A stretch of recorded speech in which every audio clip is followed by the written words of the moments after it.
আসসালামু আলাইকুম। আকমল টিভির সম্মানিত দর্শক শ্রোতা সবাইকে স্বাগত জানাচ্ছি আরো একটি নতুন এপিসোডে। আপনারা অনেকেই জানেন যে সার্বিয়া বর্তমান সময়ে ট্রেন্ডে রয়েছে, যে ইউরোপের নন সিনজেন কান্ট্রিগুলোতে আলবেনিয়া, মন্টিনিগ্রো, সার্বিয়া, বসনিয়া, এই দেশগুলোর মধ্যে যে গত বিগত এক বছর থেকে অনেকগুলো ধূম্রজাল ছিল যে ভিসা হচ্ছে না। তো আপনারা জানেন যে ইতিপূর্বে আমি অনেকগুলো ভিডিও দিয়েছিলাম সার্বিয়ার ব্যাপারে। সো সার্বিয়াতে একটা কমন প্রশ্ন ছিল যে অনেকেরই ওয়ার্ক পারমিট আসছে প্রায় ৫-৬ মাস থেকে বা এক বছর কানেক হয়ে গেছে। তো সার্বিয়া থেকে ওয়ার্ক পারমিট আসার পরেও তাদের ভিসা হচ্ছে না। তো এই ব্যাপারে একটা বিস্তারিত আলোচনা আজকের ভিডিওতে আমরা করতে যাচ্ছি, যে সার্বিয়া থেকে যারা ওয়ার্ক পারমিট পেয়েছেন তারা এখন পর্যন্ত কেন ভিসা পাচ্ছেন না। তো এই ব্যাপারটা নিয়ে আলোচনা করব, পাশাপাশি সার্বিয়া সম্পর্কে আপনাদের নর্মাল একটা ধারণা দিতে চাচ্ছি যে কি কারণে এই ডিলেগুলো হচ্ছে বা সার্বিয়ার ভিসাটা পাওয়ার প্রক্রিয়াটা আসলে কোথায় লেন্দি হচ্ছে। আপনারা জানেন যে গত বছর থেকে বা বিগত ২-৩ বছর থেকে সার্বিয়া বাংলাদেশ থেকে লোক নিচ্ছে। তো নিচ্ছে ব্যাপারটা যতটা ঢালাও করে এম্বাসিরা মানে এজেন্সিরা আপনাদের কাছে ফলাও করে, আসলে ব্যাপারটা বাস্তবতা হচ্ছে ইন্টারনাল খবরটা আসলে আমরা পাই না। আমরা অ্যাডভার্টাইজমেন্ট দেখি বা যারাই এইসব ব্যবসা করেন বা যারা এজেন্সি ব্যবসা করেন তারা হয়তো আপনার একটা ওয়ার্ক পারমিট অথবা একটা ভিসা পাওয়ার পরে ঢালাওভাবে এটাকে ফেসবুকে বুস্ট করেন যাতে গ্রাহকরা আকৃষ্ট হয়। তো প্রকৃত পক্ষে মূল ব্যাপার যেটা, দক্ষ শ্রমিকের সব জায়গায় প্রয়োজন রয়েছে এবং যারা অরিজিনাল দক্ষ লোক যারা গিয়ে কাজ করে তারা কিন্তু সবসময়ই ডিমান্ডের জায়গা থাকে। তো বাংলাদেশিদের একটা বড় সমস্যা হচ্ছে সার্বিয়াতে টাকার মানটা ইউরো না থাকার কারণে, সার্বিয়ান দিনার হওয়ার কারণে ওখানকার ইনকাম ইউরোপের অন্যান্য মানে দেশের চেয়ে কম থাকার কারণে সার্বিয়াতে লোক যাওয়ার পরেই, যারা মানে পৌঁছার পরেই তারা কি করে গেম করে বা মানে এখান থেকে ফ্রান্স, ইতালি, পর্তুগাল এদিকে চলে যায়। তো এই প্রবণতাটার কারণে কি করে অনেকগুলো কোম্পানি ওয়ার্ক পারমিট ইস্যু করে, কিন্তু ডিলে হওয়ার কারণে এখানে অনেকগুলো মানে বিষয় কাজ করে। এর মধ্যে আমি একটা একটা করে ব্যাখ্যা করছি। প্রথম কথা হচ্ছে বাংলাদেশিদের নিয়ে কাজের কোনো সমস্যা নেই। বাংলাদেশিরা ইন্টারন্যাশনাল মার্কেটে আমরা যেভাবে আসি আমাদের কিন্তু অনেক ডিমান্ড, বাংলাদেশিরা কাজে খুব ভালো, এই ব্যাপারটা কিন্তু সবচেয়ে সমাদৃত এবং প্রসিদ্ধ। তো মূল ব্যাপারটা হচ্ছে, সমস্যা হচ্ছে বাংলাদেশিদের একটাই সমস্যা, যারা নন সিনজেনে যায় তাদের সকলেরই টার্গেট হচ্ছে আইফেল টাওয়ারের নিচে গিয়ে ছবি দেওয়া, পর্তুগালে গিয়ে কার্ড পাওয়া। এই কারণে কি করে সার্বিয়াতে যারা যায় ৯৯% লোকই ওইখানে কাজ না করে চলে যায়। তো এই ক্ষেত্রে কোম্পানি অনেক সময় ওয়ার্ক পারমিট ইস্যু করে। যখন ইস্যু করলো অথবা ২-৪ জন লোক চলে গেল এই কোম্পানিতে, যাওয়ার পরে ওই লোকগুলা যখন পলায়ে চলে যায় তখন তারা আগের ওয়ার্ক পারমিটে আর লোক না আনতে এজেন্সিকে মানা করে দেয়। এই কারণে আপনার এজেন্সি কিন্তু এই মূল গুমরটা আপনাকে বলে না, ফাঁস করে না। এই কারণে আপনি বছরের পর বছর, ৬ মাস, ১ বছর থেকে আসলে সার্বিয়ায় ওয়ার্ক পারমিট পেয়ে বসে আছেন, আপনার ভিজিট হচ্ছে না। বা কিছু কিছু নিয়ম পরিবর্তন হয়েছে, এক সময় স্টিকার ভিসা, এক সময় অনলাইন বা ভিজার যেটা বলে পুলিশ ক্লিয়ারেন্স, ওই দেশের লোকাল থানা থেকে পুলিশ ক্লিয়ারেন্স দেয়া যে ওই কোম্পানি ঠিক আছে কিনা, এইসব অনেকগুলো ইন্টারনাল ব্যাপার আছে।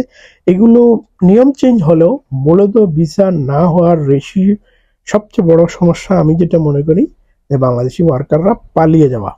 ২ হচ্ছে অনেকগুলো ওয়ার্ক পারমিট ইস্যু হয়। তো ইস্যু হলে কিছু অসাধু ব্যবসায়ী আছেন যারা তাদের শুধুমাত্র সাময়িক লাভের জন্য অনেকেই কি করেন, একটা কোম্পানি থেকে একটা ওয়ার্ক পারমিট ইস্যু হওয়ার পরে এটাকে এডিট করে আপনাদের অনেকের নামে চালিয়ে দেন এবং ফেসবুকে বুস্ট করেন যে কাস্টমার বেশি পাওয়ার জন্য। এক্ষেত্রে হয় কি ২ থেকে ৪ জনের আপনার ওয়ার্ক পারমিট হয় এবং তারা ভিসা পায় ২-১ জন, তারা চলে যায়। কিন্তু এই নামে যে অন্যগুলো ওয়ার্ক পারমিট, এটা হচ্ছে দ্বিতীয় কারণ। এই কারণে আর এই যখন এজেন্সিরা আপনার কাছ থেকে টাকা নেয় তখন আপনাকে খুব শীঘ্রই রেজাল্ট না দিয়ে তারা আপনাকে লেনদি করে এবং একটা সময় এসে বলে যে ভাই আপনি পারতেছি না। হয়তো কেউ ভালো হলে আপনার চুক্তি অনুযায়ী টাকা ফেরত দিচ্ছে, আবার কেউ এই টাকা নিয়ে গড়িমসি করতেছে। এই হচ্ছে দ্বিতীয় কারণ। তৃতীয় যে কারণ হচ্ছে বাংলাদেশের সাথে সরাসরি সার্বিয়ার কোনো এম্বাসি না থাকার কারণে আপনাদের ফাইলগুলো দিল্লিতে অবস্থিত সার্বিয়ান এম্বাসিতে চলে যায়, এবং সার্বিয়ার এম্বাসি শুধু সার্বিয়ার কাজ করে না, এখানে মন্টিনিগ্রোর কাজ করে, আরো কিছু আশপাশ দেশের হয়তো বা আমি ব্যাপারটা জানি না, তবে মন্টিনিগ্রোর ব্যাপারটা আমি কনফার্ম।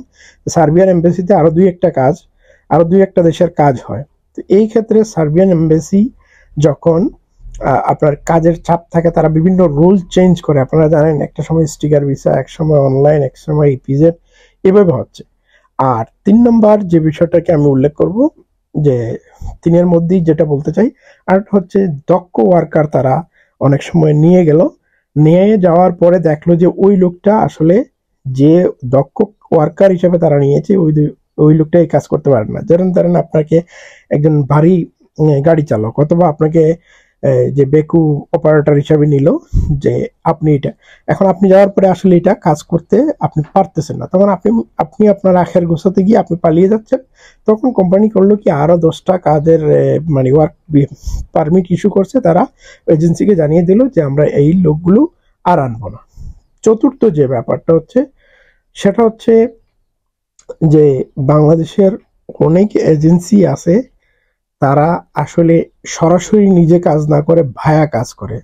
তো ভায়া কাজ করতে গিয়ে কি করে, তারা আপনার কাছ থেকে যে চুক্তি করে যে আপনাকে 4 মাসের মধ্যে সার্বিয়ার ফ্লাইট দিয়ে দেবে, আপনাকে নিয়ে যাবে, আপনার এই হবে সেই হবে, অনেক কিছু বলে, কিন্তু আদতে সে সরাসরি সার্বিয়ার থেকে ওয়ার্ক পারমিটটা আনে না, অন্যের উপর নির্ভর করে। তো অন্য একজন হয় কি, তারা একটা ওয়ার্ক পারমিট দিয়ে অনেককে ভিসা ইস্যু করে, মানে ফেক পারমিট দেয়।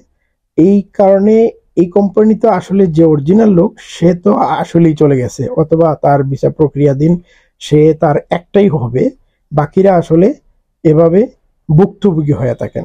তো এই ব্যাপারটা আমি সবচেয়ে বেশি চিন্তা করে দেখেছি, বা আমার কাছে অনেকেই কমেন্ট করেন, ব্যাপারটা আমি দেখেছি যে একজন এজেন্সি বা ভায়া এজেন্সি অনেকগুলো ফাইল নেয়, এবং যে যাকে যেভাবে পারে ফেক কাগজ দিয়ে হোক, যখন আপনারা চাপ দেন, তারা আপনাকে একটা বুঝ দিয়ে রাখে। তো অরিজিনালি যে ওয়ার্ক পারমিটটা হয়েছে, ওই লোকটা অরিজিনাল ওয়ার্ক পারমিট দিয়ে যে এম্বাসি ফেস করবে, সে ভিসা পাবে। আর পঞ্চমত, অনেকেই আসলে ফেক ওয়ার্ক পারমিট ইস্যু করে। তো ফেক ওয়ার্ক পারমিট ইস্যু করে আপনাকে এম্বাসিতে দেয়, এম্বাসি পর্যন্ত পৌঁছালে, মানে এম্বাসি তো আর সার্বিয়ার ফেস করা লাগে না, আমরা পাসপোর্টটা দিল্লি পর্যন্ত পাঠায়।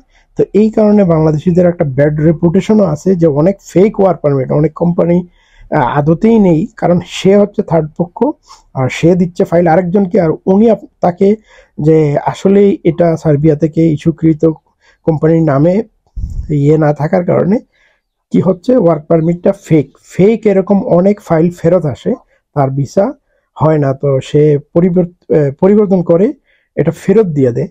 তো এই ক্ষেত্রে আপনার অনেকের ভিসা হয় না ওয়ার্ক পারমিট হওয়ার পরেও।